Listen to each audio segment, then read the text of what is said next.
கேப்பாப்பிலவு 59வது ராணுவ முகாமுக்கு முன்பாக பொதுமக்கள் கவனஈர்ப்பு போராட்டம் ஒன்றை முன்னெடுத்தனர். நீண்டகாலமாக ராணுவத்தினர் வசமுள்ள கேப்பாப்பிலவில் உள்ள காணிகளை விடுவிக்குமாறு கூறி கிராம மக்கள் கவனஈர்ப்பில் ஈடுபட்டனர். இன்று முதல் சுழற்சி முறையிலான போராட்டத்தில் ஈடுபடுவதற்கும் காணி உரிமையாளர்கள் தீர்மானித்துள்ளனர்.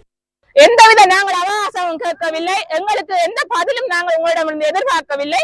எங்களுக்கு எங்களுடைய பூர்வீகமான காணி எங்களுக்கு வேணும். எங்களுடைய பள்ளிக்கூடம், எங்களுடைய மக்கள் வாழ வேண்டிய அனைத்து தேவைக்குரிய இடங்களும் எங்களுடைய விடுபடாத காணியிலே தான் இருக்கு. கேப்பாப்பிலவு பூர்வீக மக்களாகிய நாம் இந்த 17 வருடங்களுக்கு மேலாக பல வடிவங்களிலே நாங்கள் நீதி கேட்டு நின்றோம். இதுவரையும் எங்களுக்கு சாதகமான பதில் எதுவும் கிடைக்கவில்லை. எங்களுக்கு நிரந்தர தீர்மானம் வரை இந்த போராட்டம் தொடரும்.